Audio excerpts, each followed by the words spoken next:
नमस्कार। मुजफ्फरपुर के मिठनपुरा थाना क्षेत्र में बीते दिन पूर्व कौशल किशोर गुप्ता हत्याकांड हुआ था। घर में घुसकर चाकू गोद कर निर्मम तरीके से हत्या कर दी गई, जिसका अब पर्दाफाश हो गया है। यह हत्या की वजह पूरी तरह फिल्मी है। क्राइम पेट्रोल एपिसोड देखकर अपनी ही पोती ने वारदात को अंजाम दे दिया है। इस कांड का मास्टरमाइंड पोती निकली है, जिसने कोचिंग की मोहब्बत के साथ मिलकर बड़ी वारदात को अंजाम दे दिया है। अंजाम देने से पहले उसने यूट्यूब का भी सहारा लिया है। ग्लव्स इस्तेमाल करके दादा की चाकू गोद कर हत्या कर दी। यह वारदात रात में की गई है। किसी को आवाज सुनाई ना दे, इसके लिए माँ बाप के खाने में नींद की गोलियां भी मिलाई गई और वारदात को अंजाम देने के बाद प्रेमी फरार हो गया और प्रेमिका अपने घर में आराम फरमाने लगी। इसका खुलासा तब हुआ जब पुलिस को सीसीटीवी हाथ लगी। सीसीटीवी कैमरे में एक शख्स का चेहरा कैद हो गया, जिसके बाद उसे गिरफ्तार कर लिया गया। पूछताछ की तो बताया गाली गलौज से काफी परेशान रहती थी, इसलिए कोचिंग में एक लड़के से दोस्ती हुई। दोस्ती प्यार में बदल गई। उसने प्यार को सही साबित करने के लिए एक शर्त रख दी, अगर तुम मुझसे सच्ची मोहब्बत करते हो तो तुम्हें इम्तिहान देना होगा। हमारे घर के अंदर घुसकर दादा की जान लेनी होगी। इसके लिए वह तैयार हो गया। दोनों मिलकर एक प्लान तैयार किए। पहले फिंगरप्रिंट ना आए, इसके लिए यूट्यूब में क्राइम पेट्रोल का एपिसोड देखा। ग्लव्स भी मंगवाया। मंगलवार की रात प्रेमी खुद चाकू लेकर पहुंचा। प्रेमिका की मदद से घर के अंदर प्रवेश कर गया। उसी दौरान दादा की नींद खुल गई। विरोध करने पर बेडशीट से मुंह दबा दिया गया, फिर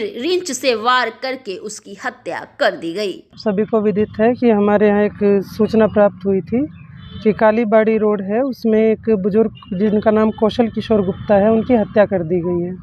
तो उनके पुत्र जो सुमन सौरभ है, उनके फर्द बयान पर हमने मिठनपुरा कांड संख्या 12/25 दर्ज किया और अनुसंधान शुरू किया।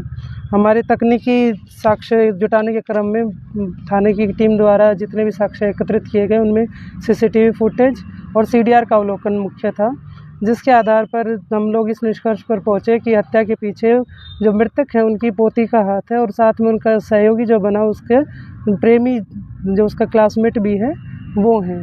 उन लोगों ने पहले से ही पूर्व योजना बनाई थी कि किस तरह से अपने दादाजी का मर्डर किया जाए, और उसके पीछे रीज़न ये था कि दादा, जहाँ तक अनुसंधान में हमारे सामने आया या आस पड़ोस के भी लोगों का किया गया, कि वो गाली गलौज करते थे, थोड़े गुस्सैल टाइप के व्यक्ति थे। तो उनका पोती के साथ रवैया थोड़ा सा ख़राब था। उसी के चलते पोती ने सोचा कि क्यों ना इनको हटा ही दिया जाए। थोड़ा विक्षिप्त हो गई थी उस चीज़ से, तो उसको देखते हुए इन लोगों ने प्लान बनाया। दूसरा उन्होंने सहारा लिया यूट्यूब का। यूट्यूब पर उन लोगों ने वीडियो सर्च की किस तरह से मारा जाए, और फिंगरप्रिंट ना आए इसके लिए उन्होंने सर्जिकल जो ग्लव्स होते हैं उसका प्रयोग किया गया, और उनका प्रयोग करके चाकू की अरेंजमेंट की गई कि चाकू लाया जाए, उससे चाकू से गोदा जाए। ईंट से सिर पे भी वार हुए हैं, और इस तरह से इन्होंने इस घटना को अंजाम दिया है। अफेयर है, दोनों ने स्वीकारा है कि क्लासमेट भी हैं दोनों, तो वो चीज़ सामने आई है। इस तरह से हुई थी कि जब ये लोग कमरे में एंटर किए तो वो जग गए थे। तो जैसे ही खड़े हुए तो पहले रिंच से सिर पे मारा गया, एक रिंच भी मिली है हमें, और उससे जैसे सिर पे मारा तो आवाज़ आने लगी, तो बेडशीट से उन्होंने मुंह बांध दिया, और लड़के ने फिर सिर पे पत्थर से वार किया। ईंट वहीं नीचे बेड के नीचे ही लगी हुई थी, और लड़की ने चाकू से गोदना शुरू कर दिया। और जो मृतक है उनके शरीर पर 37-38 चाकू के निशान हैं जो गोदे गए हैं।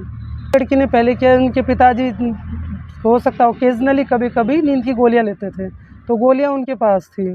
तो उस दिन उन्होंने दोनों की सब्जी में मशरूम की सब्जी बनाई, बताई उन लोगों ने, और सब्जी में मिला के उन दोनों ने को नींद की गोली दे दी। और वो इतनी गहरी नींद में थे कि ये सारी घटना हुई तो उनको पता ही नहीं चला। और फिर उससे प्लान था, 1-2 बार इनकी पूर्व योजना भी बनी कि कर दिया जाए, लेकिन मौका ना मिल के या कुछ आपसी सहमति नहीं बनी, तो इस दिन को इन लोगों ने चुना कि इसको कर दिया जाए। इसको बोला गया था कि तुम चाकू लेके आना, तो एक चाकू वो और एक रसोई वाला चाकू ऑलरेडी था, तो उसको उसने प्रयोग नहीं किया, लेकिन उस चाकू को भी साथ में दे के लड़के को कहा कि तुम खाली एक काम कर दो कि इसे बैग में ले जाओ और चाकू को कहीं जाके फेंक दो। और घर के तीनों मोबाइल, मम्मी पापा और उस लड़की का, तीनों मोबाइल उस लड़के को दे दिए कि जाके फेंक देना, ताकि शक ना जाए कि घर वालों का इन्वॉल्वमेंट है उसमें। प्रेम प्रसंग से दादा का कोई संबंध नहीं था। लड़के को उसने एक सहयोगी के तौर पर तैयार किया था कि मैं इस चीज़ से परेशान हूँ। वो मुझे गाली गलौज करते हैं, उनका व्यवहार मेरे साथ अच्छा नहीं है, बैड टच वाली कोई बात भी सामने आई है। तो उसके लिए वो जब घटना को अंजाम दे रही थी तो उसमें सहयोगी के रूप में उसको बुलाया गया था। उससे 1 किलोमीटर दूर पे है 3 पोखर के नामक जगह है, वहीं पे मोबाइल और बैग चाकू सब फेंक के लड़का अपने गाँव चला गया। घटना को अंजाम देने पर लड़के की कहाँ से गिरफ्तारी हुई? लड़के को हमने कुडनी थाना क्षेत्र से उठाया है। वहाँ पे वो रहने वाला है या नहीं, वहीं का परमानेंट स्थायी निवासी वहीं का है, यहाँ पर किराए के कमरे में रहता था।